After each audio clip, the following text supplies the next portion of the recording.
Bismillahirrahmanirrahim. Alhamdulillah nahmaduhu wa nasta'inuhu wa nastaghfiruh wa na'udzu billahi min shururi anfusina wa min sayyiati a'malina. May yahdihillahu fala mudilla lahu wa may yudlil falan tajida lahu waliyyan mursyida. Asyhadu an la ilaha illallah wahdahu la syarika lah wa asyhadu anna Muhammadan abduhu wa rasuluhu la nabiyya ba'dah. Allahumma shalli ala Muhammad wa ala ali Muhammad kama shallaita ala Ibrahim wa ala ali Ibrahim wa barik ala Muhammad wa ala ali Muhammad kama barakta ala Ibrahim wa ala ali Ibrahim fil alamin innaka Hamidum Majid. Amma ba'du. Ma'asyiral muslimin rahimani wa rahimakumullah, usikum wa nafsiya bitaqwallahi faqad faza man ittaqa. Ibu-ibu, bapak-bapak, adik-adik para jamaah rahimakumullah. Pada kajian sebelumnya kita sudah membahas mengenai sebuah keterangan tentang Al-Firqah An-Najiyah, yaitu golongan yang selamat. Tidak ada orang di dunia ini termasuk orang Islam lebih-lebih yang tidak menginginkan kita itu masuk dalam golongan yang selamat.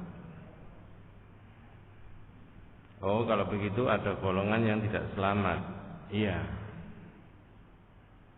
Yang memberi penjelasan adalah Nabi kita Muhammad sallallahu alaihi wasallam. Dalam hadis sahih Nabi dawuh, "Inna hadhihi al-ummah sataftariqu ala 73 firqah." Umat ini, umat Islam akan pecah menjadi 73 golongan.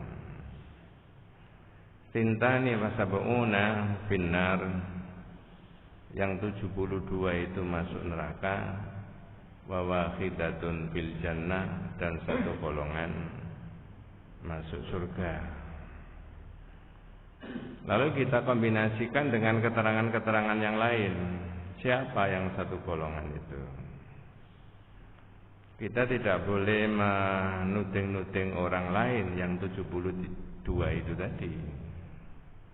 Tapi ikhtiar kita, upaya kita harus masuk dalam yang satu golongan itu, yang utama itu.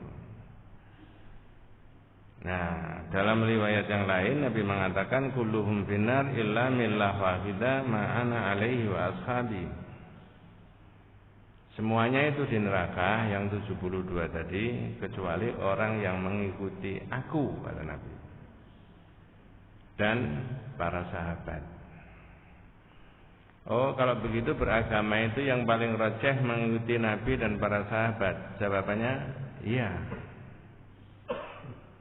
Jawabannya iya. Dalam kitab Salasatul Usul, Nabi menyebutkan kullu ummati yadkhulunal jannah illa man aba. Semua umatku ini masuk surga, kata Nabi, kecuali orang yang tidak mau. Nah, ini kan aneh itu ya. Kok ada umatnya Nabi yang tidak mau masuk surga?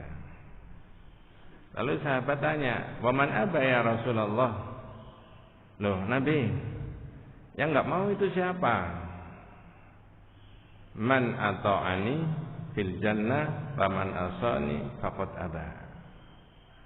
Siapa yang mengikuti saya,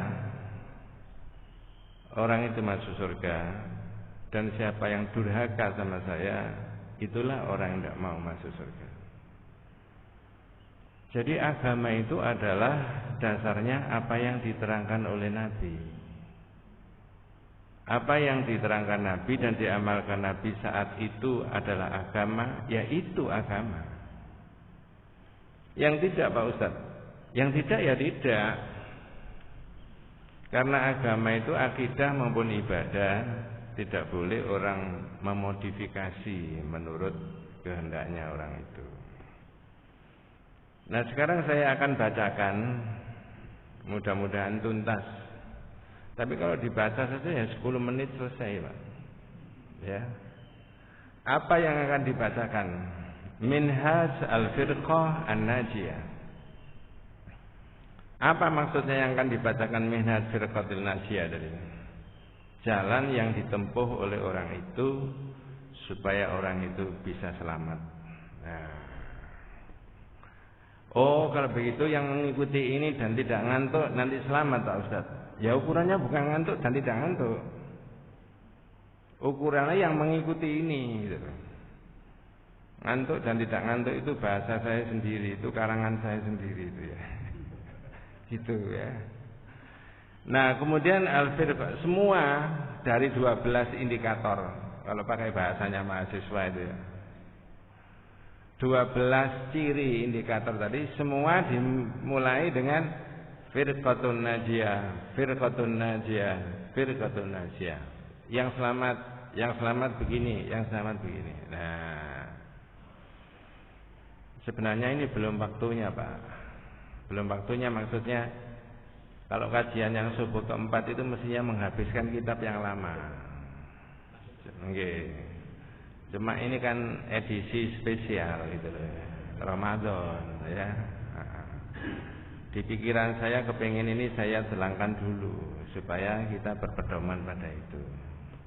Nanti mungkin 1,5 tahun kalau itu sudah khatam, mudah-mudahan Allah memberi umur panjang kepada kita semuanya ya. Dilanjutkan ini. Pertama adalah al-firqatun najiyah hiya allati taltazimu minhaj Rasulillah wa minhaj fi hayatihi wa minhaj ashabihi min ba'dihi. Golongan yang selamat itu adalah golongan yang berpegang teguh kepada manhajnya Rasulullah. Apa manhaj? Caranya Nabi. Dalam apa? Fi hayatihi, dalam hidupnya Nabi. Saya beri contoh dalam hidupnya Nabi. Saya tanya dulu. Apakah Nabi itu selalu memulai sesuatu kebaikan itu dengan yang kanan? Jawabannya iya. Berarti kalau kita mengikuti manhajnya Rasulullah fil hayat dalam kehidupan Nabi, mestinya begitu. Ini satu contoh saja. Yang sering saya beri contoh, bahkan sudah pernah saya omongkan, kalau orang turun dari masjid, ini tempatnya batasnya suci. Sandalnya yang kanan itu di sini agak jauh 2 meter, yang kiri pas di depan. Ngerti maksud saya? Umumnya yang dipakai yang mana? Yang dipakai dulu. Umumnya kok. Yang kiri kemudian mencolot-mencolot kan begitu kan? Engkle itu. Kalau mengikuti manhajnya Rasulullah, mestinya yang mana? Nah, Mas, sandal saya lemparkan sini. Loh Pak, itu kan bisa dipakai dulu yang kiri, lalu Bapak bisa engkle. Loh enggak Mas, saya ini mengikuti Nabi. Nabi itu selalu mendahulukan yang kanan. Begini-begini ini harus diopeni oleh kita sebagai orang yang beriman. Yang paling populer kita itu sering memakai baju, jelas yang dimasukkan tangannya dulu yang mana? Jarang yang kiri. Dan seterusnya. Ini namanya minhaj Rasulillah fi hayatihi wa minhaj ashabihi min ba'dihi, dan mengikuti para sahabat setelahnya. Jadi standarnya itu ikut itu. Ya. Mudah-mudahan tidak salah paham. Apa? Ikut Nabi, ikut Rasul itu aspek apanya? Wa huwa al-Qur'anul Karim, yaitu standarnya beragama itu pakai apa? Al-Qur'an. Alladzi anzalallahu ala rasulih, yang Allah turunkan untuk rasulnya. Mungkin saya sudah pernah sampaikan barangkali ya. Tanggal 24 April, hari ini Pak ya. Andai kata Quran itu seluruh dunia dibakar, dihancurkan semuanya, tidak satu pun yang tersisa. Jangankan 1 halaman, 1 baris saja enggak tersisa. Ya. Yang digital di HP, di laptop, semua internet tidak ada, tidak bisa dilacak, hilang semuanya. Pertanyaannya adalah, apakah hari ini Quran bisa dicetak ulang? Halo? Caranya?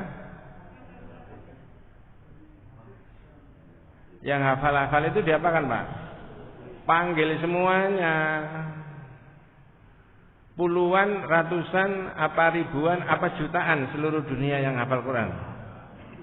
tentu saja tidak termasuk sampean yang dipanggil dan saya itu loh. Iya, imamnya dipanggil. Ini maksudnya apa itu? Caranya Allah menjaga otentiknya Al-Quran itu di situ. Rektor-rektor perguruan tinggi kita, ya, itu pernah memberi beasiswa adik-adik anak-anak kita yang hafal Quran, betul Pak ya? Ada yang nyinyir nggak? Enak aja itu anaknya umat Islam itu, padahal dia cuma menirukan aja, hanya bisa menghafalkan. Yang lain masuk perguruan tinggi bergengsi, pakai tes, pakai ini, latihan dan sebagainya, bercapek-capek itu hanya gitu aja bisa masuk perguruan tinggi tanpa tes. Panjenengan dan saya sebagai orang Islam harus gagah menjawab mereka. Nggak usah ngel-ngel mas, apalno kitabmu. Ngerti maksudnya Pak? Kitabmu apalno mulai halaman pertama sampai halaman terakhir persis, titik komanya tidak salah, nanti diberi kesempatan yang sama. Bisa nggak kira-kira Pak? Mereka menghafalkan kitab sucinya mereka sendiri? Nggak bisa. Nah, disinilah maka sehingga orang beragama ini akan menjadi standar yang benar sepanjang zaman jika dia beragamanya mengikuti yang diajarkan oleh Nabi kepada para sahabat. Ini manhajnya yang pertama. Maka saya seringkali menyebutkan, oh kalau begitu umat Islam tidak boleh membiarkan dirinya tidak tahu agamanya. Jawabannya, iya. Orang Islam itu tidak boleh membiarkan dirinya tidak tahu agamanya. Nah ini ada kitab yang lain lagi. Saya nggak ngomong di kitab yang lain lagi. Karena besok orang mati itu ditanya tentang 3 hal. Orang mati itu ditanya tentang 3 hal. Panjenengan dan saya tidak kroso karena belum. Tentang apa Pak? Siapa?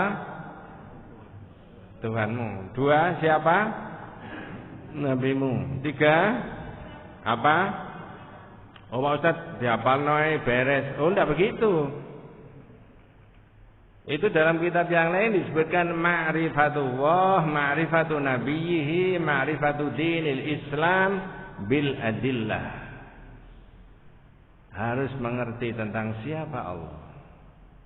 Salah satunya Allahu khalaqana wa razaqana wa lam yatrukna hamalan. Allah yang menciptakan kita, memberi rezeki kepada kita dan tidak membiarkan kita begitu saja. Bagaimana caranya Allah membiarkan kita tidak begitu saja? Di dunia ini Allah telah mengutus Nabi dan Rasul. Dan Nabi dan Rasul itu diberi kitab supaya hidupnya manusia itu pakai apa? Kitab. Jadi saya ulangi, al-firqatun najiyah, golongan yang selamat, yaitu golongan yang taltazimu minhaja Rasulillah, yaitu golongan yang setia berpegang teguh kepada caranya Nabi dan para sahabatnya.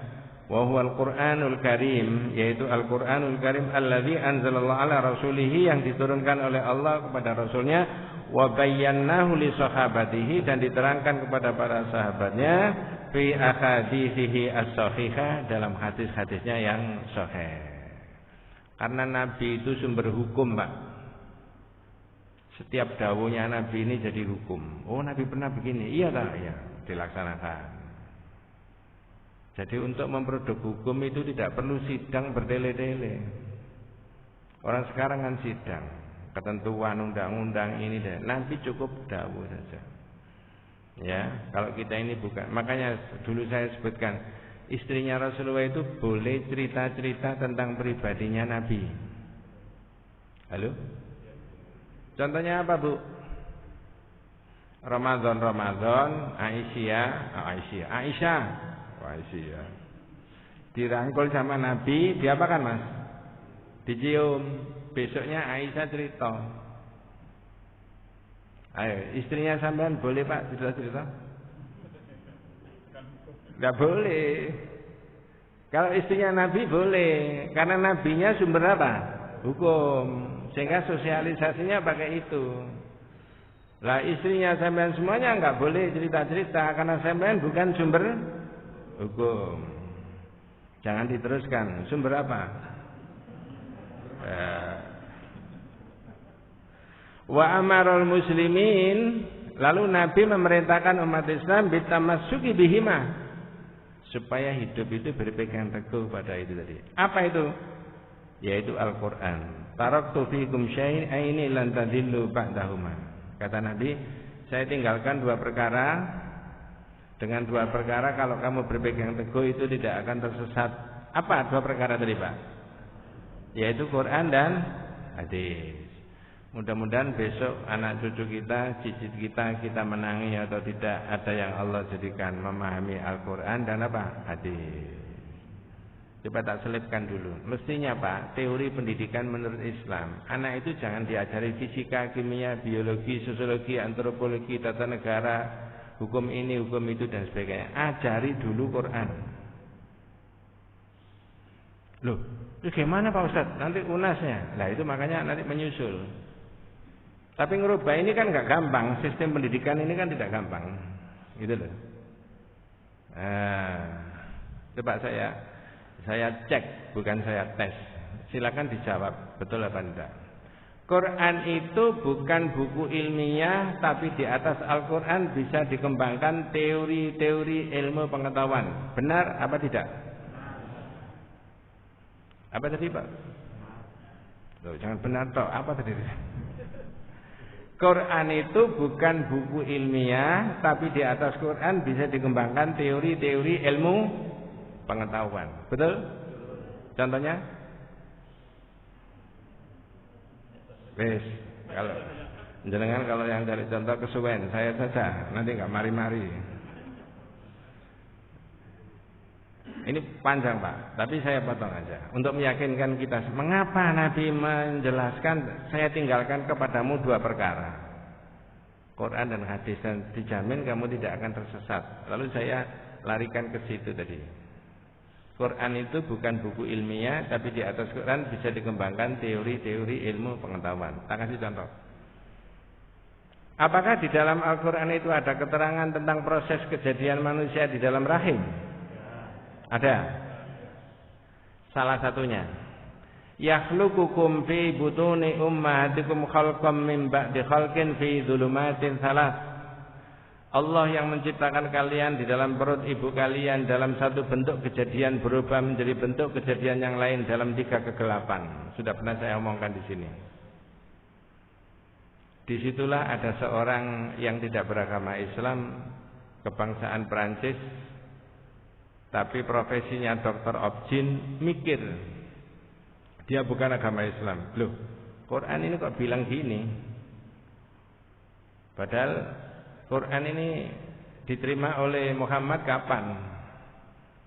Ya, dunia masih gelap, fakultas belum ada, apalagi fakultas kedokteran, listrik aja belum ada, komunikasi belum ada. Tapi kok dengan tegas mengatakan Allah yang menciptakan kalian dalam perut ibu kalian satu bentuk kejadian berubah menjadi bentuk kejadian yang lain dalam tiga kegelapan. Seorang kebangsaan Perancis namanya Maurice Bucaille kemudian mikir, ini dari mana Muhammad ini? Saya yang sekolah bertahun-tahun baru tahu ini ada proses seperti itu. Dari situlah kemudian, oh kalau begitu Quran ini bukan buatan Muhammad. Tapi siapa itu Pak? Wahyu dari Allah. Lalu dia masuk Islam. Namanya tadi siapa? Wes, gak penting pokoknya. Maurice Bucaille. Iya Pak. Tahun 80-an itu 1980-an di kalangan mahasiswa itu ramai ada membaca bukunya Maurice Bucaille itu Quran, Bible dan Sains Modern. Dia membaca di kitab-kitab suci yang lain tidak ditemukan proses seperti itu, tapi di Quran dia menemukan begitu. Lalu dia yakin ini bukan buatan Muhammad. Tidak ngerti dia sebagai manusia dari mana itu kalau tidak dari Allah, dari Tuhannya. Dia masuk Islam. Nah, Bapak.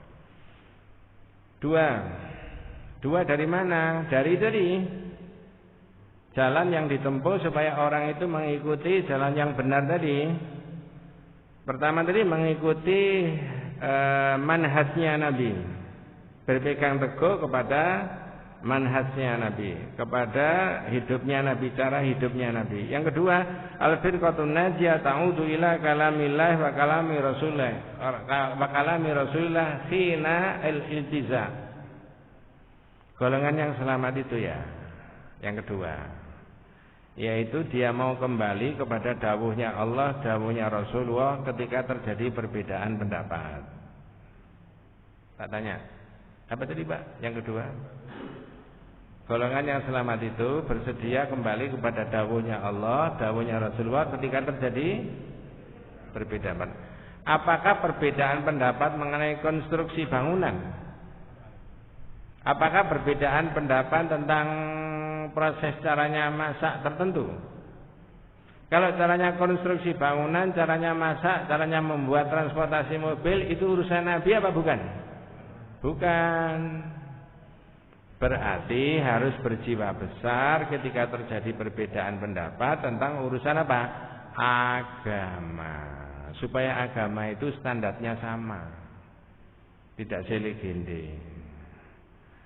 Amalan biqaulihi ta'ala itu menjelaskan dan mengamalkan dawuhnya Allah, fa in tanaza'tum fi syai'in farudduhu ilallahi war rasuli, ya, in kuntum tu'minuna billahi wal yaumil akhir. Ayat itu begini Bu asalnya. Ada yang tahu Pak asalnya? Ya ayyuhalladzina amanu. Yang dipanggil siapa? Siapa Pak? Yang laki apa yang perempuan? Semua. Enggak, berarti sampean enggak ngantuk itu maksud saya. 3 Bu yang diperintah. Ati Allah wa ati Rasul, terus wa ulil amri. Taatilah Allah, taatilah Rasul, taatilah ulil amri yang memegang kekuasaan. Ya, saya enggak bahas ini ya. Tapi ayat itu terusnya. Kalau mentaati Allah dan mentaati Rasul, ini mutlak, mustaqillah, berdiri sendiri. Tapi kalau mentaati ulil amri, ini tabi'ah, mengikuti. Maksudnya apa? Jika ulil amri mentaati Allah dan mentaati Rasul, maka orang beriman tadi boleh mentaati ulil amri. Mohon maaf, naudzubillah min dzalik, jika ulil amri ini tidak mentaati Allah dan tidak mentaati Rasul, bahkan cenderung berlawanan dengan apa yang didawuhkan Allah dan Rasul, boleh mentaati ulil amri? Tidak boleh. Ini maksudnya. Tapi kalau kamu berselisih pendapat, maka kembalikan kepada Allah dan Rasul. Ulil amri sudah tidak ikut lagi. Nah itu makanya di dalam sistem pemerintahan Islam itu, makanya pemerintahan itu harus mengikuti dawuh-dawuhnya Allah, dawuh-dawuhnya Rasulullah. Ya. Saya potong dulu. Di dunia ini pernah ada satu negara yang oleh presidennya disekulerkan. Bukan 1 tahun, 2 tahun, bukan puluhan tahun, bisa ratusan tahun. Azan pakai bahasa Arab aja nggak boleh Pak. Azan pakai bahasa Arab nggak boleh. Kalau kita boleh nggak? Cuma kadang-kadang di kita itu agak bingung masihan. Iki suarane azan apa suarane? Ya wis, sudah lewat beritanya. Tapi sekarang negara itu diberi hadiah sama Allah seorang presiden yang bisa mengaji, fasih. Padahal negaranya itu sudah disekulerkan, dipisahkan antara agama dengan negara. Sekarang punya presiden yang luar biasa. Negara mana itu Pak? Turki. Mudah-mudahan besok-besok kita menangi atau tidak, Allah menghadiahkan negara kita ini punya presiden yang bisa mengaji Al-Quran dengan fasih dan mengamalkan syariat Islam. Boleh Pak orang Islam punya cita-cita begitu? Boleh. Enggak menyalahi konstitusi kok. Ya. Menyalahi ayat konstitusi juga tidak, menyalahi ayat suci malah tidak. Nah, begitu. Ini bukan politik tapi pencerahan. 3. Yang pertama tadi apa, Bu? Mengikuti Rasul dan para sahabat. Yang kedua tadi apa? Kembali kepada dawuhnya Allah dan dawuhnya siapa? Rasul ketika terjadi apa? Perbedaan pendapat. Ya. Tapi walaupun tidak jenengan apa ya enggak apa-apa, enggak ulangan kok nantinya. 3.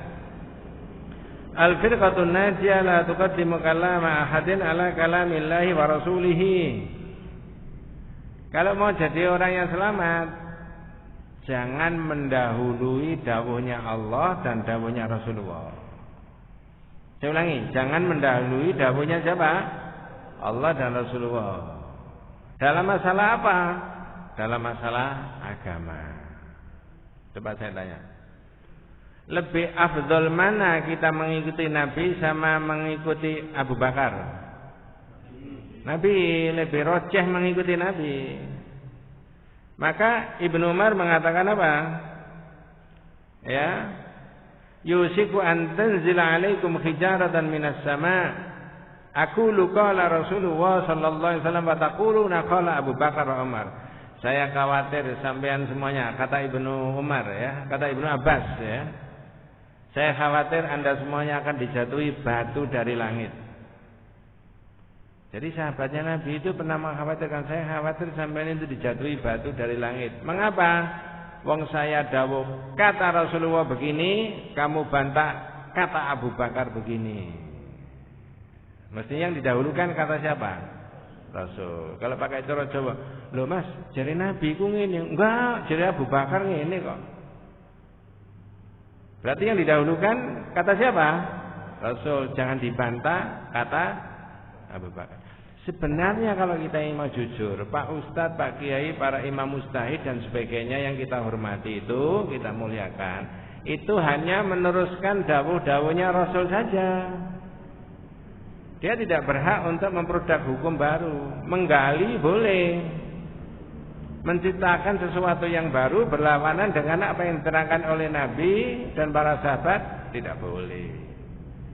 Maka yang ketiga, al-firqatun najiyah la tuqaddimu kalama ahadin ala kalamillahi wa rasulihi. Golongan yang selamat itu adalah tidak mendahulukan dawuhnya siapapun atas dawuhnya Allah dan dawuhnya siapa? Rasul. Ya ayyuhalladzina amanu la tuqaddimu baina yadayillahi wa rasulihi wa taqullaha innallaha samiun alim. Hai orang beriman, janganlah kalian mendahului Allah dan siapa? Rasul. Dalam masalah apa? Hukum dan syariat agama. Coba saya selipkan sedikit.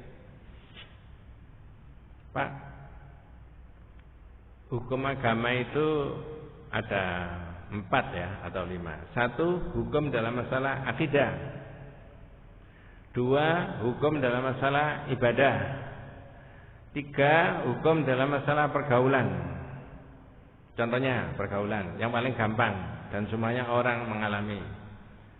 Laki perempuan, jelas jenis kelaminnya beda, bukan muhram. Lalu mau hidup satu rumah, mau hidup satu kamar, mau hidup satu ranjang, ada hukumnya enggak? Nah, di situ. Ini namanya muamalat, pergaulan. Tidak boleh seenaknya saja. Yang keempat, hukum masalah kisos atau al-hudud, pidana Islam. Pertanyaan saya, ini yang rada menarik. Apakah hukum Islam boleh dilaksanakan di negara kesatuan Republik Indonesia? Jawabannya boleh atau tidak? Zaman kok bingung gitu ya. Apakah ada orang ngomong gini, mohon maaf, Mas, ini negara Pancasila, bukan negara Islam. Jangan bawa-bawa agama ke dalam negara. Ada nggak pikiran-pikiran begitu, Pak, kira-kira? Lah yuk, pikiran begitu loh, ada nggak? Ada kan? Kita sebagai orang Islam bagaimana jawabannya? Loh enggak Mas, justru negara itu harus pakai nilai-nilai apa? Agama. Ketuhanan yang Maha Esa itu apa itu bagi umat Islam? tauhid. Jangan dipelesetkan keuangan yang maha kuasa. Jadi hukum tadi ada 4 tadi saya katakan, itu sudah diterapkan. Orang mengajarkan tauhid di negara kita boleh nggak? Boleh, berarti boleh kan? Orang mengajarkan ibadah, sholat, haji, zakat, puasa, boleh nggak di negara kita? Oh, malah dibantu sama pemerintah, difasilitasi. Nah, berarti hukum Islam boleh dilaksanakan di negara Kesatuan Republik Indonesia. Wes, kita nambah kasih itu, ya. Nomor 4. Iya Bu, nomor 4 ya. Al-firqatun najiyah, golongan yang selamat, tak tabiru tauhid. Golongan yang selamat itu senantiasa menjaga tauhid. Wa huwa ifradu bil ibadah, yaitu tauhid itu mengisahkan Allah dalam beribadah, menjadikan Allah satu-satunya. Doa seperti orang berdoa hanya kepada Allah, wal isti'anah minta pertolongan kepada Allah, wal istighosa minta pertolongan juga, waktu syada'idi warraha pada waktu senggang maupun pada waktu apa? Sempit. Jadi menjadikan tauhid ini sebagai satu-satunya. Tidak begini Bu. Ketika ada susah, ketika ada kerepotan, sambatnya ke siapa?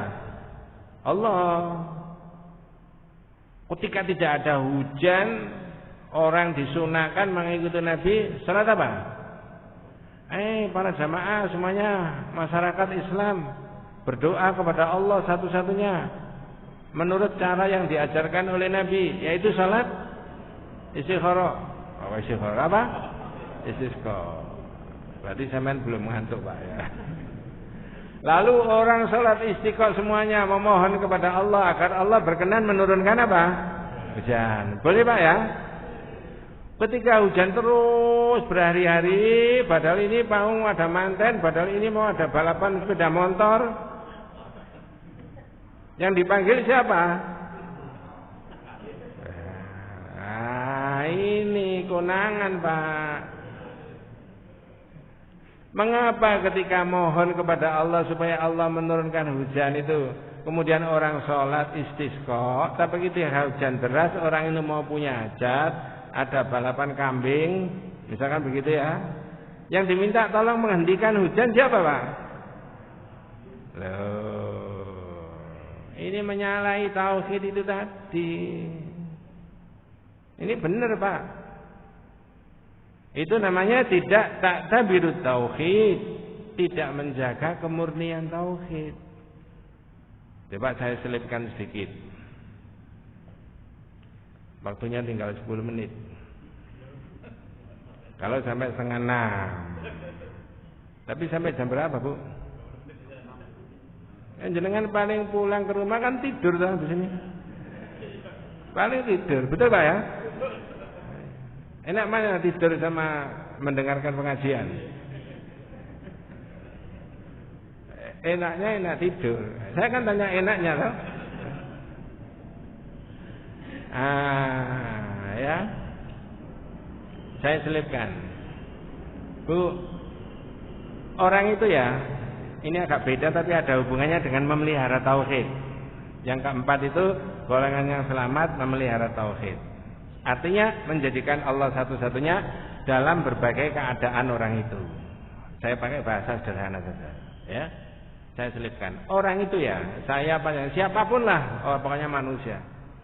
Dapat kebaikan besok di akhirat itu pertama dari amalnya sendiri. Betul Pak? Rajin ibadah ini menurut tuntunannya besok akan kita petik di akhirat. Iman kita begitu. Yang enggak ya enggak. 1, 2. Ketika orangnya masih hidup tapi sudah ke masjid enggak bisa, puasa enggak bisa, ikut pengajian enggak bisa, ini enggak bisa. Naudzubillah min dzalik, mudah-mudahan Allah tidak menjadikan begitu. Tinggal di tempat tidur saja. Diberi kesempatan sama Allah, wasiat. Kalau orangnya mati masih dapat. Betul Pak ya? Tapi wasiat tidak menunggu apa? Sakit. Sehat segar bugar begini boleh Pak wasiat? Boleh. Jangan nanti mbah kakungnya watuk-watuk 2 hari aja. Mbah, wasiat. Jangan ya. 3. Kalau orang yang sudah wafat dapat kebaikan dari 3 yang sudah sering diterangkan Pak Kiai. Ilmu yang bermanfaat, sedekah jariyah, anak saleh yang mendoakan. Betul Pak ya?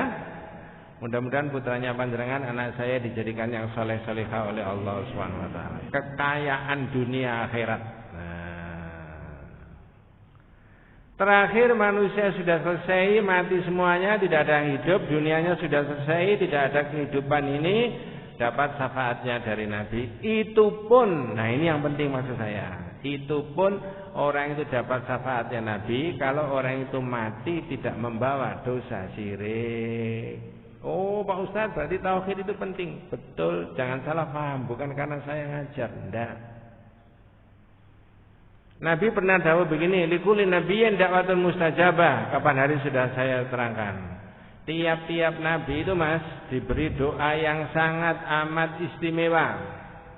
Fataj'alu kullu nabiyyin da'watahu, dan tiap-tiap nabi sudah menggunakan doa yang sangat istimewa itu. Nabi ini, tapi Nabi enggak nerangkan Nabi ini doanya apa, Nabi ini doanya apa. Wa inni, tapi saya Muhammad ihdaba'tu da'wati li ummati syafa'atan yaumal qiyamah. Doa yang sangat istimewa itu belum pernah saya pakai. Besok di akhirat doa yang sangat istimewa akan saya mohonkan kepada Allah agar umatku memperoleh syafaat dari aku. Itu pun Nabi minta Pak. Wahiyana ilatun insyaallah, dan itu akan diperoleh oleh umatku insyaallah. Man mata, siapa yang mati, la yusyriku billahi syai'an, mati tidak membawa dosa syirik. Disitulah para ulama merumuskan fasyahadatu bimaknaha wajibun wa muqaddamun ala sairi arkanil Islam. Syahadat dengan maknanya hukumnya wajib dan harus didahulukan di atas seluruh rukun Islam. Betul Pak ya. Maka yang keempat itu golongan yang selamat tak tabiru tauhid, memelihara kemurnian apa? Tauhid. Coba Pak saya tanya, bagaimana caranya memelihara kemurnian tauhid Pak? Jawabannya? Menjaga supaya dirinya tidak terjerumus dalam perbuatan apa? Syirik. Dan itu akan bisa diperoleh. Orang itu bisa mengerti ini tauhid, ini syirik. Caranya gimana? Halo, caranya? Ya salah satunya duduk di masjid setelah sholat subuh, akad keempat tidak pulang. Kenapa? Ada pelajaran tauhid. Dulu nggak sempat mondok, ya sekarang mondoknya di mana ini? Raudhatul Jannah. Masya Allah. Yang kelima Bu, al-firqatun najiyah yuhyuna sunana Rasulullah fi ibadatihim wa sulukihim wa hayatihim fa asbahu ghuraba baina qaumihim. Golongan yang selamat itu adalah menghidup-hidupkan sunnahnya Rasulullah. Ya itu tadi diantaranya selalu memakai yang apa? Kanan. Menambahi sholat-sholat apa? Sunnah. Menambahi puasa-puasa apa? Sunnah. Sedekah-sedekah sunnah. Silaturahim dan banyak sekali. Ya. Nah, begitu ya. Fi ibadatihim wa sulukihim, dan kehidupannya Nabi wa hayatihim. Biasanya orang yang selalu menghidup-hidupkan sunnahnya Rasulullah itu menjadi golongan yang mayoritas apa golongan minoritas? Banyak apa sedikit? Sedikit. Iya Pak. Nah ini mohon maaf, beda dengan pendapatnya orang. Kalau orang punya pendapat begitu, mosok wong sakmene kiai salah. Islam itu Mas ukurannya bukan banyak atau apa? Sedikit. Walaupun cuma satu orang tok, tapi dia berpegang teguh pada sunnahnya Nabi, bisa saja ini yang baik dan benar. Jadi ukurannya bukan banyak. Disitulah ada orang Islam yang tidak sependapat sistem pemilihan itu dengan cara suara terbanyak. Wis itu urusan beda. Nanti maksudnya? Apa pemilihan dengan suara yang terbanyak yang menang itu pasti yang baik, Pak? Halo? Belum tentu. Ini ada Pak RT enggak? Mau saya rasani. Mau saya rasani Pak RT.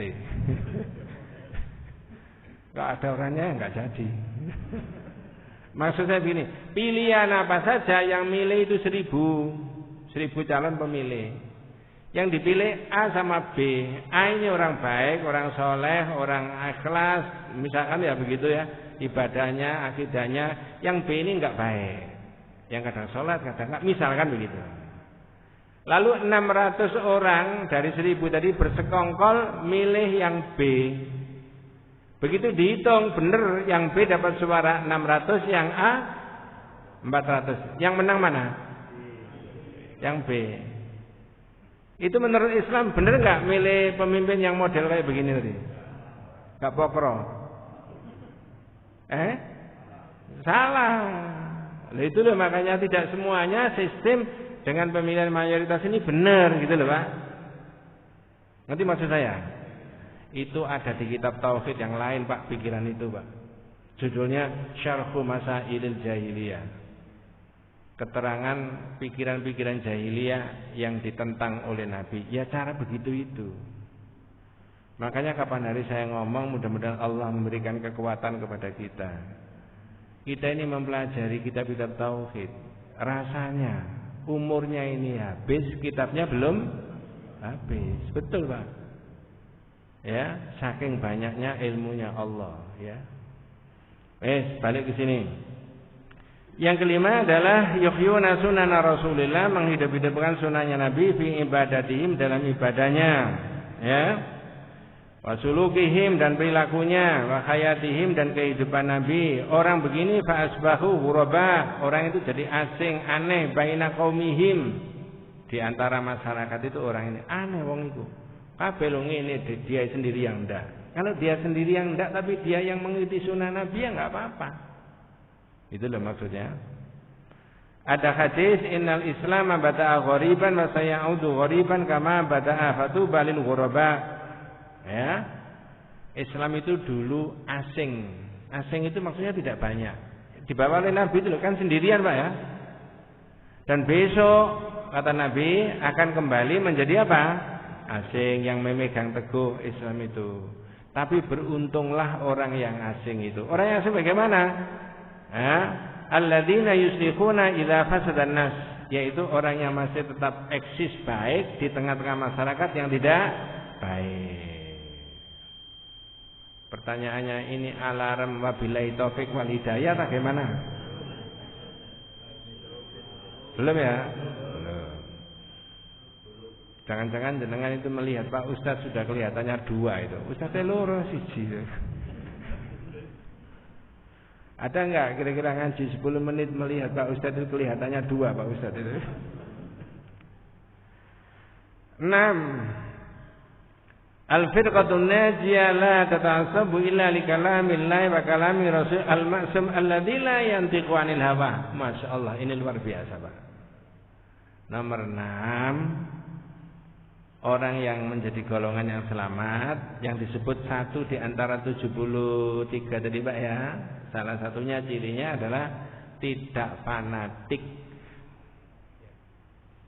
Ya. Wis pokoke kudu ngene, mulai enggak boleh Pak. Ayo tak cek. Tetangga kita, misalkan sekolahnya tidak terlalu tinggi, pergaulannya enggak terlalu luas, ya. Ekonominya biasa-biasa.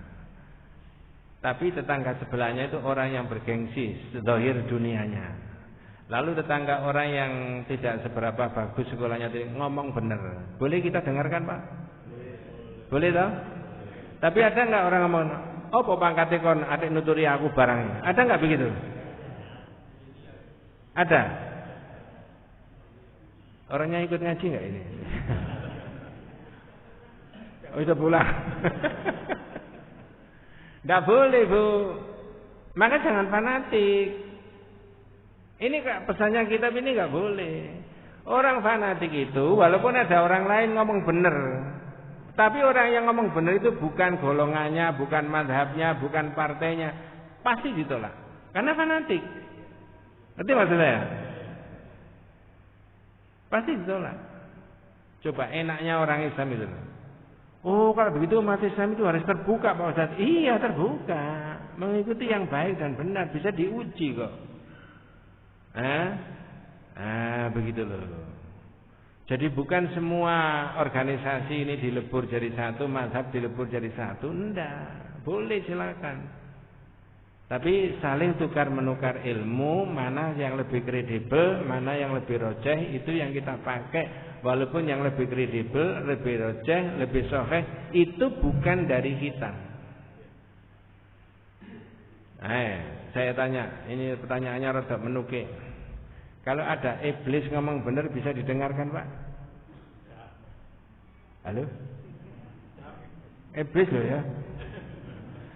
Kalau ada iblis ngomong benar bisa didengarkan enggak? Pertanyaannya, kapan iblis ngomong benar?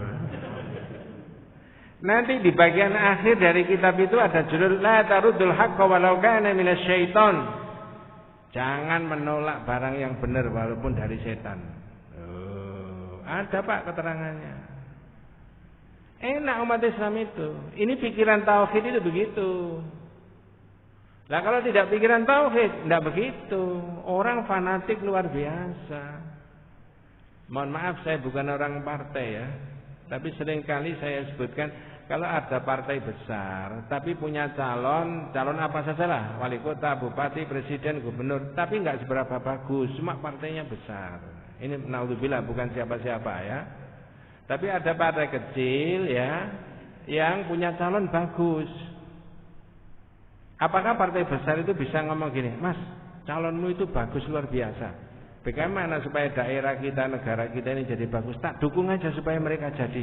Calon saya itu nggak seberapa baik nih, bandingkan punyamu. Sudah begitu Pak pikirannya Pak di politik? Belum.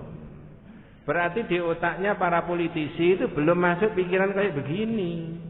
Mohon maaf ya, saya bukan orang politik Pak ya. Tapi saya boleh menjelaskan begitu kepada masyarakat kan? Betul itu Pak. Mengapa sih rakyat itu nggak diajari? Siapa yang punya calon yang terbaik? Mari kita dukung supaya negara kita, daerah kita, kabupaten kita ini jadi baik. Orang itu luar biasa. Riwayat hidupnya, track recordnya, visi misinya, pinternya, ya, tidak membeda-bedakan satu dengan yang lain. Ini yang kita butuhkan pemimpin. Tapi sayang partaimu cuma kecil, kita dukung supaya jadi. Belum begitu Pak ya? Belum.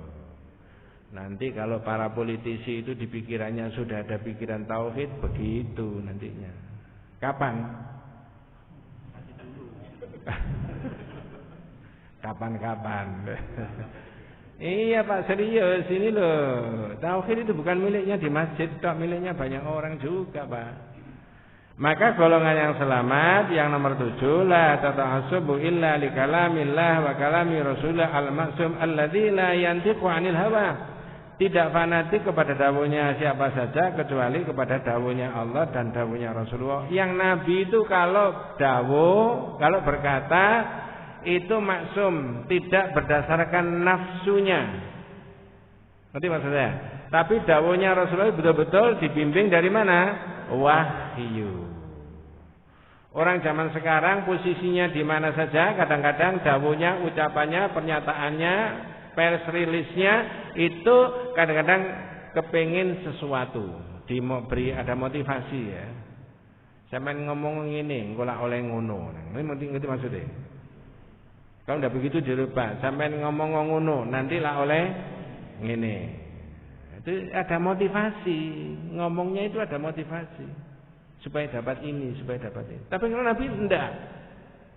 Nah, maka tidak boleh fanatik kecuali siapa?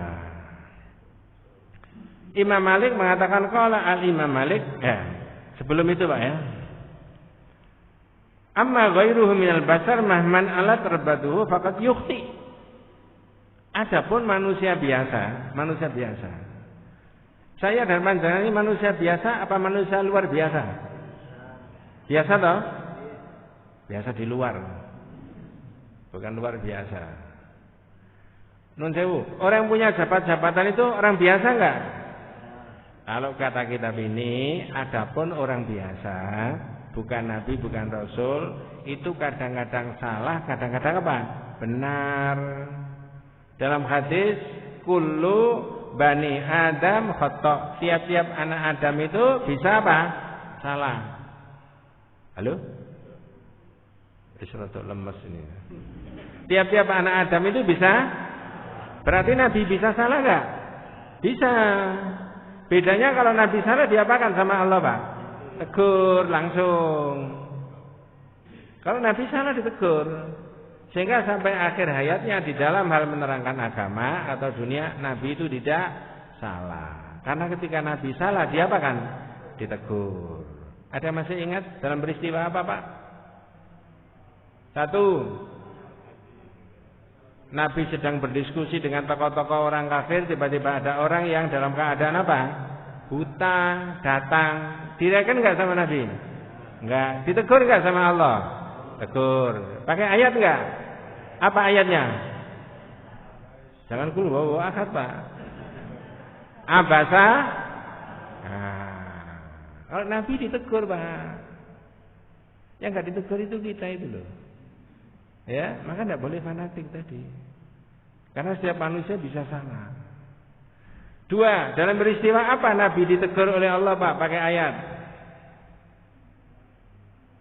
Halo? Jenengan tidak hafal karena jenengan bapak-bapak tidak mengalami. Nabi minum madu dari istri yang satu pindah ke istri yang lain. Makanya nggak berlaku buat panjenengan, Pak. Nanti maksudnya, ya. Karena panjenengan tidak pindah-pindah. Nabi setelah ngunjuk madu pindah ke istri yang lain, istri yang kedua ini cemburu, nggak seneng. Ya sudah, kalau begitu madu itu haram bagi saya. Padahal madu itu halal apa haram? Halal. Tegur sama Allah, nggak boleh Muhammad. Ya ayyuhan nabiyyu, hai Nabi, lima tuharrimu ma khallallahu lak. Kenapa kamu mengharamkan apa yang dihalalkan oleh Allah? Tabtaghi mardhata azwajik, semata-mata hanya mencari ridho istrimu saja. Oh, gitu ya, Pak. Masya Allah, orang beginilah yang dipelihara sama Allah besok di akhirat. Mudah-mudahan kita ini dapat syafaatnya Nabi Muhammad SAW. Ya, itu orang yang begitu dihina-hina sama orang-orang lain, ya. Tapi kita memuliakan Nabi kita Muhammad sallallahu alaihi wasallam, ya. Cara memuliakannya adalah mengikuti yang diajarkan oleh Nabi. Mudah-mudahan kita masuk surga bersama Rasulullah sallallahu alaihi wasallam, ya. Kemudian kata Imam Malik, qala al-Imam Malik, laisa ahadun ba'da Nabi sallallahu alaihi wasallam illa yu'khadhu min qawli wa yutrak illa Nabi. Ini Imam Malik begitu, Pak. Tidak seorang pun di dunia ini yang ucapannya boleh diterima dan boleh ditolak kecuali Nabi, harus diterima. Oh. Tidak seorang pun di dunia ini, laisa ahadun ba'da Nabi. Tidak satu pun setelah Nabi illa yu'khadhu min qawli wa yutrak, bisa diambil, bisa ditolak ucapannya. Illa Nabi, kecuali siapa? Nabi. Orang yang bersikap begini inilah dalam level manapun orang itu akan dijamin masuk surga bersama Nabi kita Muhammad sallallahu alaihi wasallam. Ya. Nah, begitu. Wes, saya rasa 6 dulu, ya. Nanti yang nomor 7 sampai nomor 12 Ramadan 2023. Ya. Mudah-mudahan Allah Subhanahu wa taala memberi umur panjang kepada kita semuanya. Ya, kita itu panjenengan, saya itu mudah-mudahan sebagai tanda daripada orang yang mencintai Allah dan mencintai Rasulullah. Ketika kita membahas Allah, membahas Rasulullah, sekali tempo orang Islam itu tersentak, Pak. Ya, tersentak. Bisa enggak saya ini mati besok bersama Nabi, ya? Itu loh, tersentak begitu. Benar enggak saya ini mencintai Nabi? Terus begitu, Pak, ya. Dan ini harus diupayakan terus oleh kita semuanya. Salah satunya adalah menghadiri majelis taklim. Sak mampu-mampunya kita. Mumpung kita ini masih apa? Hidup. Mudah-mudahan kita semuanya dan keluarga kita senantiasa diberikan rahmat barokah hidayah Allah Subhanahu wa taala. Hadanallahu wa iyyakum ajmain. Kita tutup dengan doa kafaratul majelis. Subhanakallahumma wa bihamdika asyhadu an la ilaha illa anta astaghfiruka wa atubu. Assalamualaikum warahmatullahi wabarakatuh.